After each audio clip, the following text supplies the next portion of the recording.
Bismillahirrahmanirrahim. Assalamualaikum warahmatullahi wabarakatuh. Perkenalkan, nama saya Istiana Inung Tangalayuk dari Prodi Pendidikan Guru Sekolah Dasar Fakultas Keguruan dan Ilmu Pendidikan Universitas Islam Makassar. Pada mata kuliah Pendidikan Pancasila, saya akan mencoba menjelaskan Pancasila dalam kajian sejarah bangsa Indonesia. Yang pertama, periode pengusulan Pancasila. Perumusan Pancasila awalnya dilakukan pada sidang BPUPKI pertama pada tanggal 29 Mei sampai tanggal 1 Juni 1945. BPUPKI dibentuk pemerintahan pendudukan Jepang pada tanggal 29 April 1945 dengan jumlah 60 orang yang diketuai oleh Dr. Rajiman Widioningrat, didampingi oleh dua ketua muda atau wakil ketua yaitu Raden Panji Suroso dan Ichi Bangase atau biasa disebut dengan orang Jepang. BPUPKI dilantik oleh Letjen Kumakichi Harada, Panglima Tentara Jepang ke-16 di Jakarta pada tanggal 28 Mei 1945. Pada tanggal 29 Mei dilakukan sidang pertama dengan pokok pembicaraan calon dasar negara. Beberapa tokoh pembicara diantaranya adalah Muhammad Yamin, Insinyur Soekarno, Ki Bagus Hadi Sutomo, Mr. Supomo. Keempat tokoh tersebut menyampaikan usulannya masing-masing tentang dasar negara. Meskipun begitu, sikap toleransi tidak membuat semangat mewujudkan persatuan dan kesatuan bangsa Indonesia mereka tidak pupus. Salah satu pembicara yaitu Insinyur Soekarno berpidato menyampaikan 5 butir poin sila dasar negara yang diberi nama Pancasila. Ia juga menyampaikan bahwa jika peserta sidang tidak suka dengan angka 5, maka beliau mengusulkan angka 3 atau bisa disebut dengan Trisila dan 1 atau Eksasila. Sejarah mencatat bahwa pidato lisan Soekarno inilah yang diterbitkan dalam buku lahirnya Pancasila pada tahun 1947 oleh Kementerian Penerangan Republik Indonesia. Adapun isi 5 butir gagasan pokok dasar negara atau biasa disebut dengan Pancasila, yaitu yang pertama, nasionalisme atau kebangsaan Indonesia. Yang kedua, internasionalisme atau peri kemanusiaan. Yang ketiga, mufakat atau demokrasi. Yang keempat, kesejahteraan sosial. Dan kelima, ketuhanan yang berkebudayaan. Adapun isi Trisila yang disampaikan yaitu yang pertama, sosio-nasionalisme, yang kedua, sosio-demokrasi, yang ketiga, ketuhanan yang Maha Esa. Adapun isi Eksasila yang dimaksud adalah gotong royong. Baik, selanjutnya periode perumusan Pancasila. Dalam sidang BPUPKI kedua pada tanggal 10 sampai 16 Juli 1945, naskah awal pembukaan hukum dasar yang kemudian dikenal dengan nama Piagam Jakarta disetujui. Ia adalah naskah awal pernyataan kemerdekaan Indonesia yang terdapat kealinea keempat sebagai rumusan Pancasila, yaitu yang pertama, ketuhanan dengan kewajiban menjalankan syariat Islam bagi pemeluk-pemeluknya. Yang kedua, kemanusiaan yang adil dan beradab. Yang ketiga, persatuan Indonesia. Yang keempat, kerakyatan yang dipimpin oleh hikmat kebijaksanaan dalam permusyawaratan perwakilan. Yang kelima, keadilan sosial bagi seluruh rakyat Indonesia. Naskah awal ini kembali berubah menjadi pembukaan Undang-Undang Dasar 1945 dengan jumlah perubahan saat pemimpin sibuk mempersiapkan semuanya. Terjadi perubahan politik dunia yang diakibatkan oleh jatuhnya bom di kota Hiroshima pada tanggal 6 Agustus 1954. Sehari setelah Jepang mengeluarkan maklumat yang isinya adalah yang pertama, pertengahan Agustus 1945 akan dibentuk Panitia Persiapan Kemerdekaan Indonesia yang biasa kita sebut dengan PPKI. Yang kedua, pelantikan PPKI ini dilakukan pada tanggal 18 Agustus 1945, mulai bersidang pada 19 Agustus. Yang ketiga, direncanakan 24 Agustus 1945 Indonesia dimerdekakan. Nah, pada tanggal 8 Agustus 1944, Soekarno, Hatta, dan Rajiman dipanggil oleh Jenderal Terauchi yang berkedudukan di Saigon dan diberi kewenangan untuk membentuk panitia persiapan kemerdekaan sesuai maklumat Jepang. Sepulang dari sana, mereka membentuk PPKI dengan jumlah 21 orang yang terdiri dari Soekarno, Muhammad Hatta, Rajiman, Ki Bagus Hadikusumo, Otto Iskandar Dinata, Purboyo, Suryo Hamijoyo, Sutrojo, Supomo, Abdul Qadir, Yap Chuan Bing, Muhammad Amir, Abdul Abbas, Ratulangi, Andi Pangerang, Latuhari, Igede Puja, Hamidan, Panji Suroso, Surta Hashim, Muhammad Hasan atau biasa disebut dengan Surtono Kartodirjo, dan lain-lain pada tanggal 16-17 1975. Jatuhnya bom di Hiroshima tidak membuat Jepang takluk, tapi jatuhnya bom kedua pada 9 Agustus oleh Amerika dan sekutunya di kota Nagasaki membuat Jepang menjadi lemah dan menyerah tanpa syarat pada sekutu pada tanggal 14 Agustus 1945. Menyerahnya Jepang membuat wilayah yang pernah diduduki Jepang akan beralih ke sekutu. Namun sementara itu, sebelum sekutu mencapai wilayah itu, tentara Jepang ditugaskan untuk menjaga wilayah kekosongan itu sementara. Hal ini dimanfaatkan oleh para tokoh nasional untuk melepaskan diri dari kekuasaan Jepang dan mempercepat rencana kemerdekaan Indonesia. Nah, tidak sampai di situ. Yang ketiga, periode pengesahan Pancasila. Pada tanggal 12 Agustus, saat 3 tokoh dipanggil oleh Jenderal Terauchi di Saigon, kejadian tak terduga terjadi pada 14 Agustus 1945. Jepang menyerah kepada sekutu membuat 3 tokoh kembali ke Indonesia dengan disambut ramah oleh warga di sana. Namun tak berselang lama, terjadi kesalahpahaman antara kaum muda dan kaum tua. Soekarno hal ini mengakibatkan penculikan Soekarno dan Hatta ke Rengas Dengklok. Hal ini adalah keputusan rapat kaum muda sebelum pergantian tanggal 16 Agustus.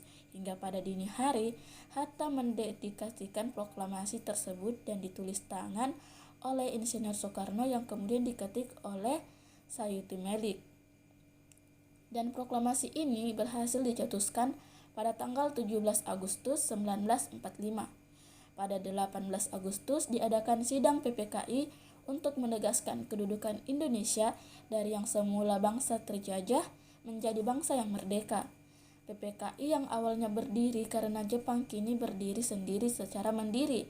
Bahkan ada penambahan 6 anggota untuk mewakili seluruh komponen bangsa Indonesia, yaitu yang pertama Wiranata Kusuma, yang kedua Ki Hajar Dewantara, yang ketiga Kasman Singgodimedjo, yang keempat Sayuti Melik, yang kelima Iwan Kosema Soementri, yang keenam Ahmad Subarjo. Indonesia sebagai bangsa yang merdeka memerlukan perangkat dan kelengkapan kehidupan bernegara seperti dasar negara, undang-undang dasar, pemimpin negara, dan perangkat pendudukan lainnya. Nah, putusan penting yang dihasilkan yaitu yang pertama, mengesahkan Undang-Undang Dasar 1945 atau yang biasa disebut dengan Undang UUD 45 yang terdiri atas pembukaan dan batang tubuh. Naskah pembukaan berasal dari Piagam Jakarta dan sejumlah perubahan. Batang tubuh juga berasal dari rancangan BPUPKI dengan sejumlah perubahan pula. Yang kedua, memilih presiden dan wakil presiden yang pertama, yaitu Soekarno dan Hatta. Yang ketiga, membentuk KNIP yang anggota lainnya intinya adalah mantan anggota PPKI, ditambah tokoh-tokoh masyarakat dari banyak golongan. Komite ini dilantik pada tanggal 29 Agustus 1945 dengan ketua Mr. Kasman Singgodimedjo. Rumusan Pancasila dalam pembukaan Undang-Undang Dasar 1945 adalah sebagai berikut. Yang pertama, ketuhanan yang Maha Esa. Yang kedua, kemanusiaan yang adil dan beradab. Yang ketiga, persatuan Indonesia. Dan keempat, kerakyatan yang dipimpin oleh hikmat kebijaksanaan dalam permusyawaratan perwakilan. Yang kelima, keadilan sosial bagi seluruh rakyat Indonesia. Sangat berbeda jauh dengan pengusulan yang pertama ya. Selanjutnya pembahasan kedua, perkembangan pelaksanaan Pancasila dari masa ke masa.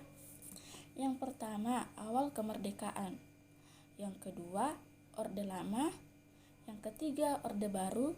Dan yang keempat, reformasi. Nah, saatnya kita membahas satu persatu. Yang pertama, pada masa awal kemerdekaan. Dalam penerapan Pancasila di masa awal kemerdekaan ditemui banyak permasalahan, di antaranya pemberontakan PKI atau Partai Komunis Indonesia di Madiun pada 18 September 1948. Tujuan utamanya untuk mendirikan negara Soviet dengan ideologis komunis. Yang kedua, pemberontakan Darul Islam atau Tentara Islam Indonesia. Pemberontakan ini bertujuan untuk menggantikan Pancasila dengan syariat Islam sebagai dasar negaranya. Yang ketiga, pemberontakan Republik Maluku Selatan atau biasa disebut dengan RMS. Pemberontakan ini bertujuan untuk mendirikan negara sendiri.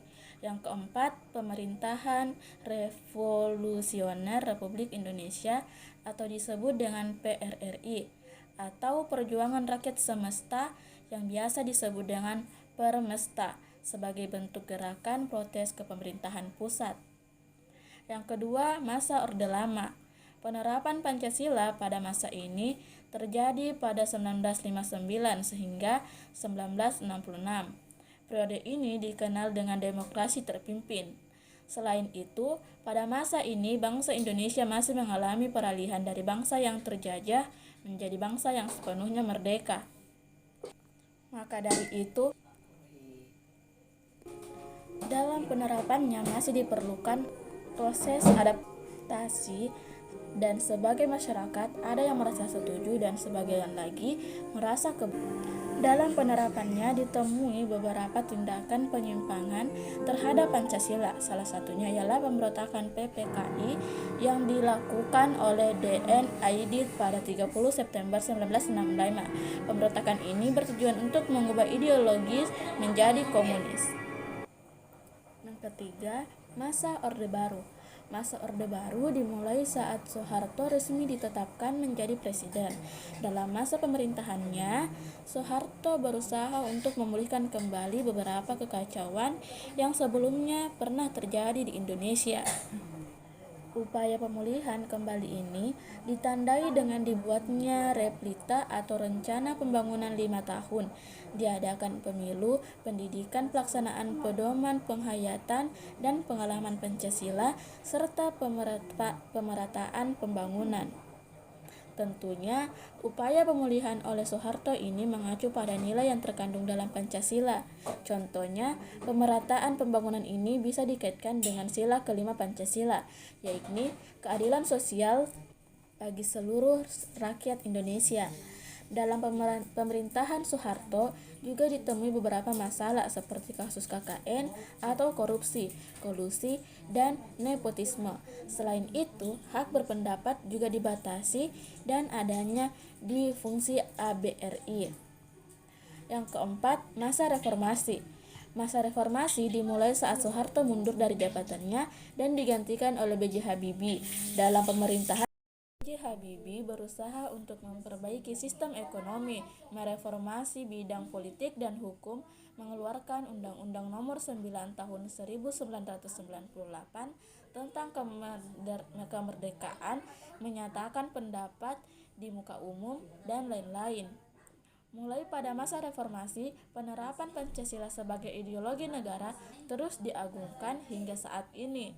Tidak hanya itu, upaya pergantian ideologi Pancasila dengan ideologi lainnya juga berkurang. Yang ketiga, membahas makna yang dapat diambil dari mempelajari Pancasila dalam kajian sejarah bangsa Indonesia. Penerapan Pancasila dalam kehidupan sehari-hari. Yang pertama, Pada sila pertama, ketuhanan yang Maha Esa. Pada sila ini dijelaskan bahwa setiap manusia memiliki hak untuk memilih agama dan menjalankan ibadahnya masing-masing tanpa ada unsur paksaan. Yang kedua, pada sila kedua, kemanusiaan yang adil dan beradab. Pada sila ini dijelaskan bahwa manusia memiliki hak dan kewajiban yang harus terpenuhi tanpa ada yang dibeda-bedakan. Dalam sila ini disebutkan juga bahwa manusia wajib diberlakukan secara baik sesuai adab yang berlaku.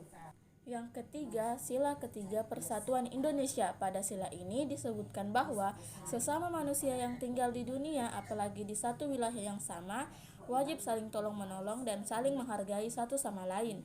Yang keempat, pada sila keempat, kerakyatan yang dipimpin oleh hikmat kebijaksanaan dalam permusyawaratan perwakilan rakyat.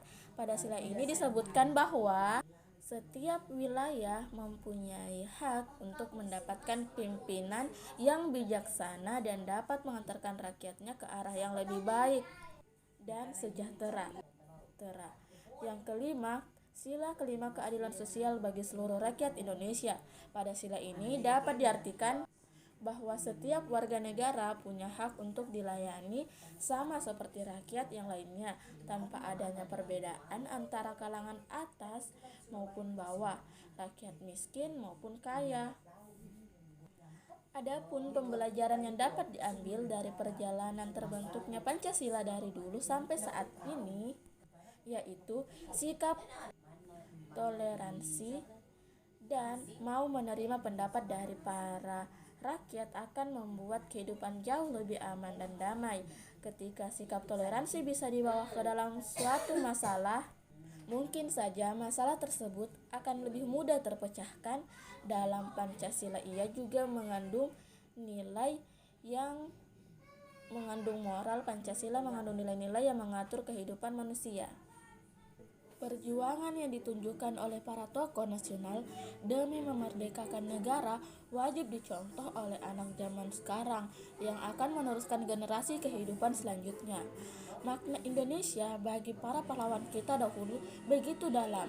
Kini gantian kita yang meneruskan peninggalan mereka. Nah, itu dia pemaparan materi dari saya. Mungkin ada dari teman-teman yang ingin menyanggah atau apapun itu, saya mohon maaf karena apabila banyak kekurangan dari penjelasan saya maupun PPT yang saya buat.